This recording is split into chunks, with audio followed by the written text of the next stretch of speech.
बाद में आती थी कि क्या हुआ, लेकिन जो लोग पता नहीं घर पर थे कि स्कूल में थे कि कहां थे, उनकी पोस्ट पहले आ जाती थी और हमारा अनुदेशक समाज उसी को फॉरवर्ड कर रहा है। नहीं, क्या कम से कम पता तो करो कि विक्रम सिंह कह रहे हैं कि वो इलाहाबाद हाई कोर्ट है, तो पता, मैं तो कहता हूं अपने अनुदेशक साथियों को, आप विक्रम सिंह की बातों पे भरोसा मत करिए।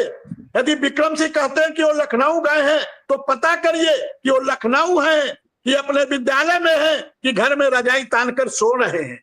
लेकिन हमारा अनुदेशक समाज इसको नहीं समझ पा रहा है और आज जो दुर्गति है सर, अनुदेशकों की जो 11 वर्षों में दुर्गति है, इसका पूरा जिम्मेदार सरकार को तो मैं बाद में मानता हूं, सरकार बाद में जिम्मेदार है, पहले कोई जिम्मेदार है तो हमारा अनुदेशक समाज जिम्मेदार है सर। मैं पूरी ईमानदारी से और पूरी जिम्मेदारी पूर्वक इस बात को कह रहा हूं। आज सवाल हमसे पूछे जा रहे हैं कि बताइए सुनवाई नहीं हो पा रही है। अरे हम कैसे सुनवाई करा? हमने अपने वकील साहब से बात किया, उन्होंने कहा मुझे एनओसी दिला दो, मुझे एनओसी दिला दो, मैं आपके केस को जाकर सही करा दे रहा हूं। और यही वो लोग हैं सर जो एपीसीजी को वहां पर ले गए थे, आपके पास से 3 लोग गए थे, बिना मेरे जानकारी में गए थे और एपीसीजी को लेकर आए और उसके बाद एपीसीजी को का एनओसी इन लोगों ने उसमें खिलाफ दे दिया कि एपीसीजी हमारे खिलाफ नहीं, हमारे को केस में नहीं लड़ेंगे।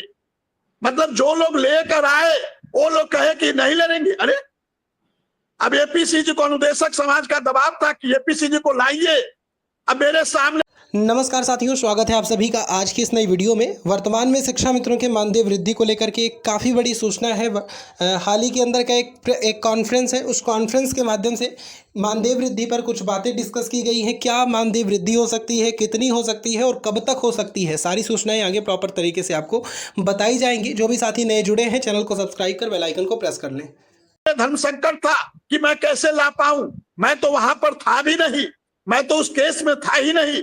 फिर भी उन्होंने मुझे आइडिया दिया कि आप इंटरवेनर बनकर इस केस में प्रवेश करो और मैं इंटरवेनर बन के इस केस में प्रवेश, तो मैं धन्यवाद दूंगा इलाहाबाद के एक साथी को।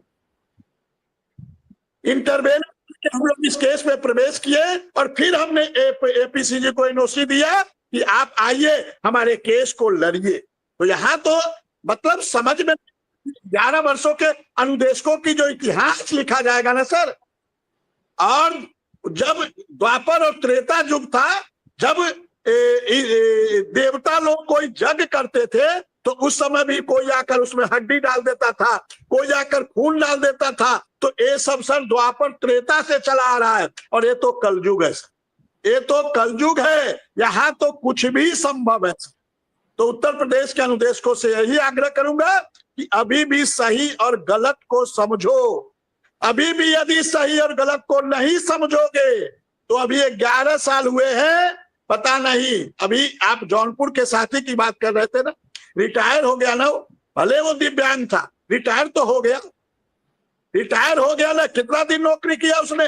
मात्र 11 साल की नौकरी में तो रिटायर हो गया। अभी तो कई लोग होंगे, तो कहीं ना कहीं अभी भी समय है। अभी भी उत्तर प्रदेश के अनुदेशक इस बात को समझे कि कौन सही है, कौन गलत है, कौन हमारी लड़ाई को सही लड़ रहा है। और सही गलत का जिस दिन अनुदेशक फैसला करना जान गया, पहचान गया, उसी दिन अनुदेशक के किस्मत के द्वार खुल जाए।